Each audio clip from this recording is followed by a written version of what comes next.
Hi friends, मैं हूं राजेंद्र पटेल और आप देख रहे हो मेरी channel learn physics with Rajendra sir. इस चैनल में मैं आपके लिए लाता हूं 11-12 साइंस फिजिक्स रिलेटेड ऐसे वीडियो जो आपको बोर्ड के एग्जाम में as well as JEE NEET के एग्जाम में काफ़ी हेल्पफुल होंगे। तो अभी तक आपने मेरे चैनल को सब्सक्राइब नहीं किया है तो सब्सक्राइब कर लीजिए और बेल आइकन को भी प्रेस कर लीजिए।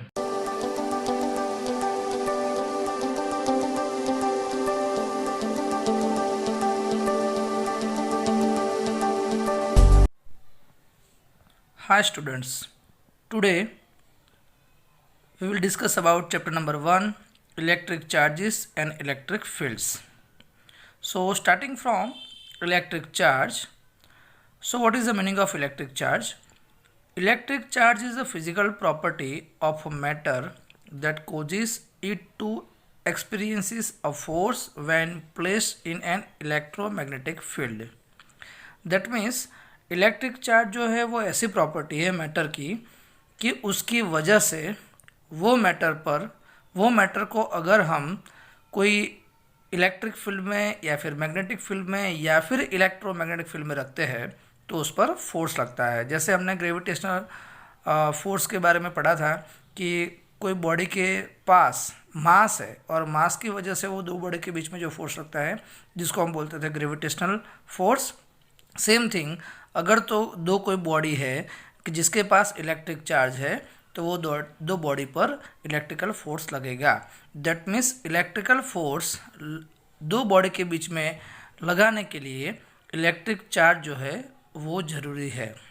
यहाँ पर इलेक्ट्रिक चार्ज जो है उसको हम डिनोट करते हैं जनरली कैपिटल क्यू या फिर स्मॉल क्यू से।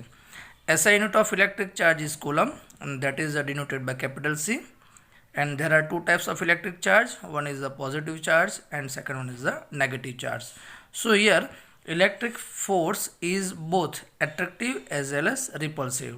जैसे ग्रेविटेशनल फोर्स जो था वो ऑलवेज एट्रैक्टिव था, लेकिन यहाँ पर इलेक्ट्रिकल फोर्स जो है वो इलेक्ट्रिक चार्ज दो टाइप के होने की वजह से एट्रैक्टिव भी होता है, रिपल्सिव भी होता है। एट्रैक्टिव कब होता है? जब दोनों अनलाइक चार्जेस है तब दोनों के बीच में एट्रैक्टिव फोर्स लगेगा। जब दोनों लाइक चार्जेस है तब दोनों के बीच में रिपल्सिव फोर्स लगेगा। Now proton and electron that is a fundamental particle. छोटे से छोटा पार्टिकल जो होता है वो क्या है? Proton and electron. इसकी वजह से उसको बोलते हैं बेसिक पार्टिकल या फिर fundamental particle. And charge of fundamental particle that is denoted by E and that is called as the fundamental charge. So fundamental charge is denoted by E, that means charge of proton या फिर charge of electron that is denoted by E, and value of the fundamental charge that is E is equal to 1.6 into 10 power minus 19 coulomb. दोनों का जो value है charge की, proton का charge हो या फिर इलेक्ट्रॉन का चार्ज हो, दोनों के चार्ज की वैल्यू जो है वो 1.6 into 10 power minus 19 कूलम ही है। लेकिन फ़र्क क्या है? दोनों की पोलरिटी में। प्रोटॉन का चार्ज जो है वो जनरली हम पॉजिटिव लेते हैं एंड इलेक्ट्रॉन का चार्ज जो है जनरली हम नेगेटिव लेते हैं। अब यहाँ पर लिखा है कि it was observe that if two glass rods rub with wool और silk cloth are brought close to each other then they repel each other. तो इसका मीनिंग क्या होगा कि अगर दो ग्लास रोड है उसको हम सिल्क क्लॉथ या फिर वूल के साथ रब करवाते हैं और उसके बाद ग्लास रोड को पास में लाते हैं, वो दोनों एक दूसरे से रिपल होंगे। तो कैसे होंगे उसकी बात करते हैं। तो यहाँ पर आपको ये जो मैं कॉन्सेप्ट समझा रहा हूँ बुक में नहीं, एक्चुअली मैंने अपनी तरफ से समझाया हुआ है। तो यहाँ पर क्या करते हैं, हम एक ग्लास रोड लेते हैं, एक सिल्क क्लॉथ लेते हैं और उसमें समझने के लिए 3 प्रोटॉन 3 इलेक्ट्रॉन्स लेते हैं। सिल्क क्लॉथ में भी समझने के लिए 3 प्रोटॉन 3 इलेक्ट्रॉन लेते हैं। अब आपको ये समझना है कि कोई भी बॉडी जो है वो न्यूट्रल है तो उसका मतलब ये नहीं है कि उसमें कोई भी चार्ज नहीं है। उसमें ऐसा है कि जितने नंबर ऑफ प्रोटॉन है उतने नंबर ऑफ इलेक्ट्रॉन है। दैट मीन्स टोटल बॉडी का जो चार्ज होगा वो 0 होगा। उसकी वजह से वो बॉडी जो है वो न्यूट्रल होगी। तो यहाँ पर ये समझो पहले कि ग्लास रोड जो है इसमें मैंने समझने के लिए 3 प्रोटॉन लिए हैं, यहाँ पर 3 इलेक्ट्रॉन है।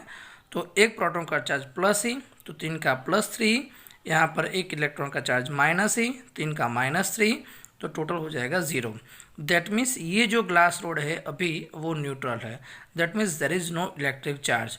और इलेक्ट्रिक चार्ज नहीं है दैट मीन्स उस पर कोई फोर्स नहीं लगता है, कोई भी इलेक्ट्रिकल फोर्स नहीं लगता है। सेम थिंग यहाँ पर सील क्लोज जो है उसके पास भी 3 प्रोटॉन 3 इलेक्ट्रॉन, तो टोटल चार्ज हो जाएगा 0। दैट मीन्स इस पर भी कोई फोर्स नहीं लगता है। नाउ आफ्टर द रबिंग क्या होगा कि after the rubbing electrons transfer from glass rod to the silk cloth. हमेशा इतना याद रखना है कि चार्ज का ट्रांसफर होगा उसमें इलेक्ट्रॉन का ट्रांसफर होता है, क्योंकि प्रोटॉन जो है वो टाइटली बाउंडेड होते हैं द न्यूक्लियस। सो प्रोटॉन जो है उसका ट्रांसफर कभी भी नहीं होगा।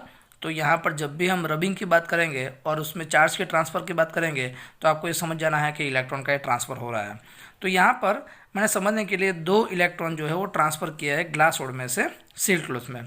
तो क्या हो जाएगा, 3 प्रोटॉन तो थे ही, 2 इलेक्ट्रॉन इसमें चले जाएंगे, मतलब क्या होगा कि एक ही इलेक्ट्रॉन यहाँ पर बचेगा। तो अब टोटल चार्ज कितना होगा, +3 -e, that means +2e glass rod में। सेम थिंग सील क्लॉथ में क्या होगा, 3 प्रोटॉन तो थे ही, 3 इलेक्ट्रॉन थे और 2 इलेक्ट्रॉन यहाँ से आ गए, मतलब -5e और +3, तो टोटल हो जाएगा -2e। तो अब इसका चार्ज 0 नहीं है, इसका भी चार्ज 0 नहीं है, इसमें चार्ज आ गया, इसमें भी चार्ज आ गया। सेम थिंग दूसरे ग्लास रोड को अगर हम दूसरे सील क्लॉथ के साथ या फिर वोल्ट के साथ रब करवाते हैं तो दूसरा जो ग्लास रोड होगा उसके पास भी चार्ज आ जाएगा +2e। क्लियर।